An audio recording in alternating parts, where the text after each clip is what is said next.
আসসালামু আলাইকুম। সম্মানিত দর্শক শ্রোতা সবাইকে শুভেচ্ছা। সাম্রাজ্যবাদী আমেরিকার ঘেটু পুত্রখ্যাত জাতিসংঘের আবাসিক সমন্বয়ক গোয়েন লুইস সাংবাদিকদের সঙ্গে মতবিনিময়কালে গতকাল বলেছেন, চলমান সংস্কার প্রক্রিয়ায় বাংলাদেশকে সমর্থনের জন্য ঢাকায় খুব শিগগির অফিস খোলা হচ্ছে। আপনারা স্মরণ করতে পারেন, আমি একাধিকবার বলেছিলাম যে আমেরিকা এখানে তাদের অবস্থান যেকোনো মূল্যে নিশ্চিত করতে চায় এবং আপনারা লক্ষ্য করেছেন সম্প্রতি করিডোর প্রশ্নে দেশপ্রেমিক সেনাবাহিনী, নৌ বিমান এবং রাজনৈতিক দলগুলোর প্রবল আপত্তির মুখে তারা খানিকটা হোঁচট খেয়েছেন এবং এই পরিস্থিতিতে তারা অফিস খোলার জন্য মরিয়া হয়ে উঠেছেন।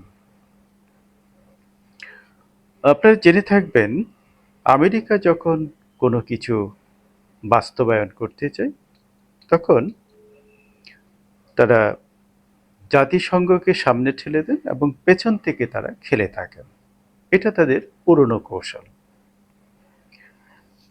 আমি মনে করি গোয়েন লুইস যে কথাবার্তা বলেছেন সেখানে আমাদের গণতান্ত্রিক উত্তরণের পথে গভীর ষড়যন্ত্র লুকিয়ে রয়েছে। সে কথা বলতে চাই, তার আগে আপনারা স্মরণ করতে পারেন গতকাল সরকার মুক্তিযোদ্ধার সংজ্ঞা নির্ধারণ করে প্রজ্ঞাপন জারি করেছে এবং আমাদের দায়িত্বজ্ঞানহীন মূর্খ মিডিয়া এটিকে যেভাবে শিরোনাম করেছে, খবর প্রচার করেছে, তা এক কথায় লজ্জাজনক। সম্মানিত দর্শক শ্রোতা, আপনারা নিশ্চয়ই জেনে থাকবেন, শীর্ষ মিডিয়া, অধিকাংশ গণমাধ্যম সংবাদ প্রকাশ করেছে যে সরকার শেখ মুজিবুর রহমান এবং 4 জাতীয় নেতার মুক্তিযুদ্ধের স্বীকৃতি বাতিল করেছে। এর চেয়ে বিভ্রান্তিকর, লজ্জাজনক খবর আর কিছু হতে পারে? এ সরকার কি পাগল হয়ে গেছে? এটা কোনো মানুষের পক্ষে কি সম্ভব? যারা মুক্তিযুদ্ধ পরিচালনা করেছেন, নেতৃত্ব দিয়েছেন, তাদেরকে বাদ দিয়ে মুক্তিযুদ্ধের ইতিহাস হয়, মুক্তিযুদ্ধ হয়? প্রজ্ঞাপনে যেখানে বিষয়টি স্পষ্ট উল্লেখ আছে, সেখানেও আমাদের মিডিয়ার এই মূর্খতা আপনি কিভাবে জাস্টিফাই করবেন? আমি মনে করি এই ধরনের মিডিয়ার অপেশাদার আচরণের ফলে সত্যিকার অর্থে মিডিয়ার প্রতি মানুষের যে সম্মান শ্রদ্ধাবোধ, তা অনেকাংশেই প্রশ্নবিদ্ধ হয়েছে এবং আমরা যারা সততার সঙ্গে, বস্তুনিষ্ঠতার সঙ্গে দায়িত্ব পালন করার চেষ্টা করছি, আমাদের জন্য তাদের এই অপেশাদার ভূমিকা বড় ধরনের বাধা বলে আমি মনে করছি। একজন সাংবাদিক হিসেবে আমার নৈতিক দায়িত্ব হচ্ছে আপনাদেরকে সঠিক এবং নির্ভরযোগ্য তথ্য সরবরাহ করা, প্রদান করা। আমি শুনলাম চিল কান নিয়ে গেছে, সেটার পেছনে ছুটলাম, এরকম হলে আমি প্রতিদিন আপনাদের জন্য ভিডিও দিতে পারি, কিন্তু আমি এই অনৈতিক চর্চা কিছুতেই করব না। আমি শুরুতেই বলেছিলাম যে সত্য মিথ্যার মিশ্রণ নয়, আমি আপনাদের পুরো সত্যিটা বলবো এবং আমি যতদিন এই পেশায় থাকব, যতদিন এই পেশায় আছি, ততদিন আপনাদেরকে পুরো সত্যিটাই বলতে চাই। আমি আমার দেয়া কথা রাখতে চাই। আমি সরকারকে বলতে চাই, আপনারা অবিলম্বে এসব অপেশাদার মিডিয়া হাউসের বিরুদ্ধে আইনগত ব্যবস্থা গ্রহণ করুন, জবাবদিহিতার আওতায় আনুন। না হলে এই ধরনের অসভ্যতা, এই ধরনের দায়িত্বজ্ঞানহীনতা চলতেই থাকবে। এর ফলে সাধারণ মানুষ যেমন বিভ্রান্ত হবে এবং যেসব মিডিয়া সততার সঙ্গে দায়িত্ব পালন করছে তারাও কিন্তু নৈতিকভাবে বাধাগ্রস্ত হবে। তো সম্মানিত দর্শক শ্রোতা, যে কথা বলছিলাম, জাতিসংঘের আবাসিক সমন্বয়ক গোয়েন লুইস তিনি একথাও বলেছেন, জাতিসংঘের অন্তর্ভুক্তিমূলক দৃষ্টিভঙ্গির মানে হলো প্রতিটি বাংলাদেশির নিজের কণ্ঠস্বর থাকা। জাতিসংঘ অন্তর্ভুক্তিমূলক বলতে মনে করে রাজনৈতিক দলের নয়, বরং সমাজের প্রতিটি স্তরের মানুষ যেন ভোট দিতে পারেন। নারী, জাতিগোষ্ঠী, বিভিন্ন ধর্মের মানুষ যেন ভোট দিতে পারে। এই বিষয়টিকে আমরা অন্তর্ভুক্তিমূলক নির্বাচন বলছি। লক্ষ্য করুন, গোয়েন লুইসের কথাই স্ববিরোধিতা এবং খুবই প্রশ্নবোধক কথাবার্তা তিনি বলেছেন। আমি তাকে প্রশ্ন করতে চাই, কোনো রাজনৈতিক দল যদি নির্বাচনে অংশ না নেয়, তাহলে জনগণ কিভাবে অংশ নেবে? রাজনৈতিক দল কি জনগণের বাইরে? আর দেশের প্রতিটি জনগণ যদি আপনি মিন করে থাকেন, তাহলে রাজনৈতিক দল নিষিদ্ধ হলে, বিশেষ করে বড় কোনো রাজনৈতিক দল নিষিদ্ধ হলে, তাহলে প্রতিটি জনগণ কিভাবে অংশ নেবে, ভোট দিতে পারবে?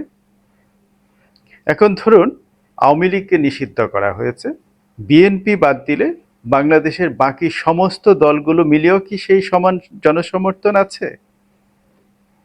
আওয়ামী লীগের সমান কি সবাই মিলেও হতে পারবে? তাহলে এই কথাটি বলার মানে কি? আপনি জনগণ বলতে কাকে বোঝাচ্ছেন? রাজনৈতিক দল কি বিদেশ থেকে এনে মানুষ এনে রাজনীতি করে নাকি? অথচ আপনারা নিশ্চয়ই স্মরণ করতে পারেন, এই জাতিসংঘ তাদের যে জুলাই রিপোর্ট যেটি দিয়েছে জুলাই হত্যার উপর, সেখানে কিন্তু আওয়ামী লীগকে নিষিদ্ধকরণের বিরুদ্ধে মত দিয়েছিলেন। কিন্তু হঠাৎ করে কি হলো যে তারা আওয়ামী লীগের উপর এতটা ক্ষেপে গেলেন? নিজের মতো করে এখন তারা ব্যাখ্যা দিচ্ছেন, অন্তর্ভুক্তিমূলক ব্যাখ্যা। এটার পেছনের রহস্য হলো এই যে করিডোর, অর্থাৎ করিডোরের বিরুদ্ধে শেখ হাসিনা নিজে কথা বলেছেন। এর পরপরই কিন্তু আওয়ামী লীগকে নিষিদ্ধ করা হয়েছে। এখন বাংলাদেশের প্রায় সমস্ত দল বলছেন, এখন কার্যত বিএনপিকে টার্গেট করা হয়েছে। একইভাবে যদি বিএনপিকেও নিষিদ্ধ করা হয়, তখন কি হবে? অর্থাৎ তখনও তারা অন্তর্ভুক্তিমূলক নির্বাচন বলতে জনগণের ভোট দেয়াকে। সুতরাং তার এই কথার মধ্যে কত গভীর ষড়যন্ত্র লুকিয়ে আছে আপনারা কি ভাবতে পারছেন? রাজনৈতিক নেতৃত্ব কি তার এই কথার গভীরতা? আমি যে কথা বারবার বলেছিলাম যে ডক্টর ইউনূস সরকারকে ক্ষমতারোহণের পেছনের যে গভীর ষড়যন্ত্র, এটার গভীরতা যদি আমরা বুঝতে ভুল করি, তাহলে আমাদেরকে চরম মূল্য দিতে হবে।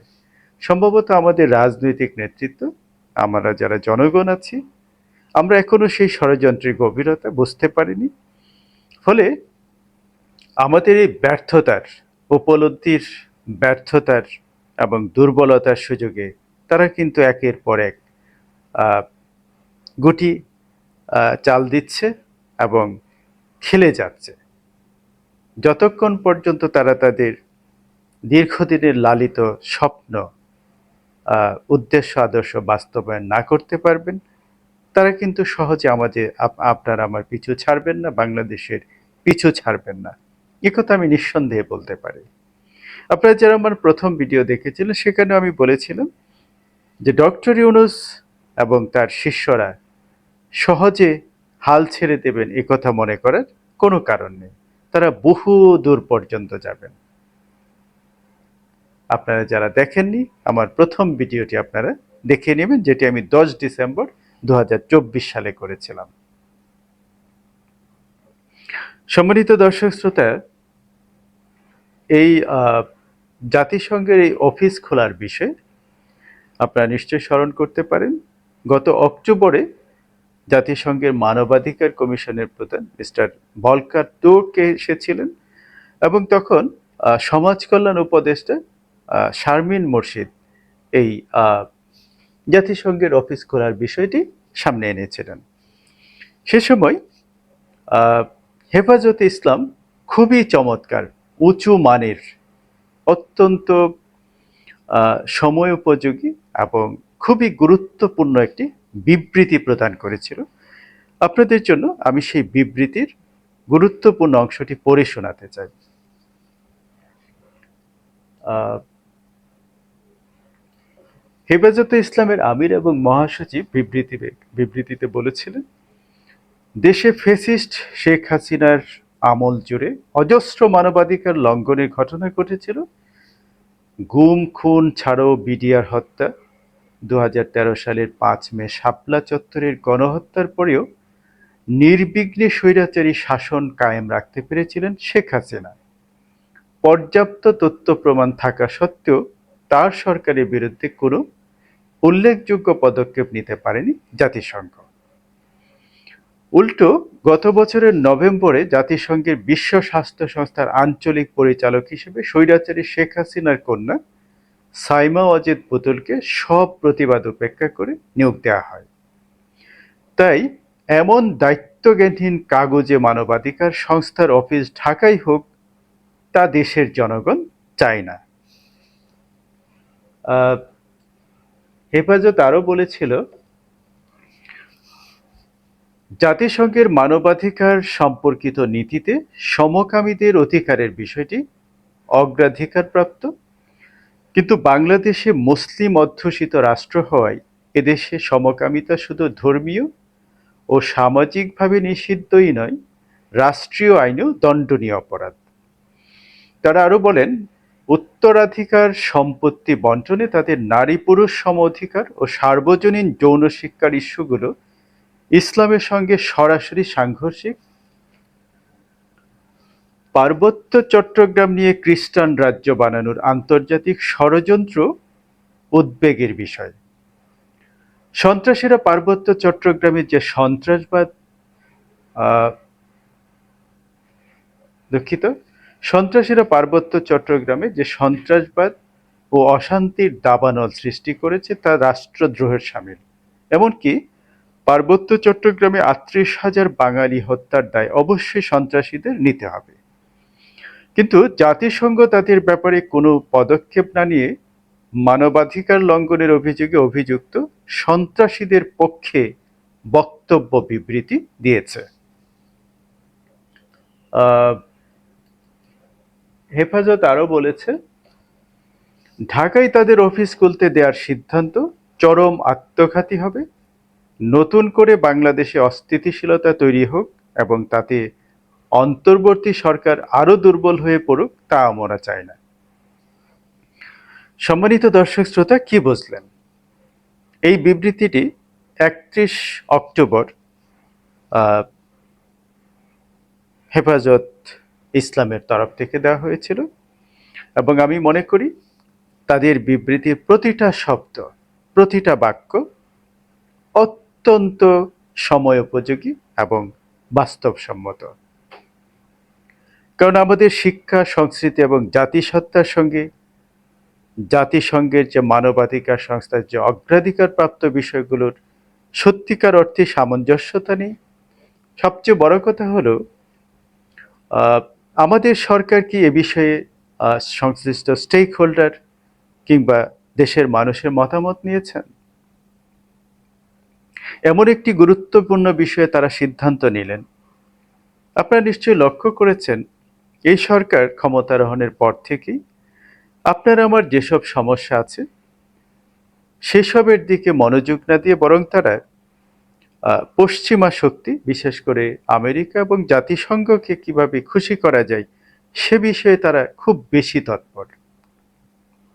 এর পেছনেই কিন্তু আসল ষড়যন্ত্র লুকিয়ে আছে এবং আমরা যদি এখনো সেই ষড়যন্ত্রের গভীরতা উপলব্ধি করতে না পারি, আমরা যদি এখনো আমাদের ঘুম থেকে জেগে উঠতে না পারি, কার্যকর প্রতিবাদ গড়ে তুলতে না পারি, তাহলে সত্যিকার অর্থেই আমাদের জন্য বড় ধরনের বিপর্যয় অপেক্ষা করছে। সম্মানিত দর্শক শ্রোতা, প্রশ্ন তুলুন, প্রশ্ন করুন সকল অন্যায়ের বিরুদ্ধে। আল্লাহ হাফেজ।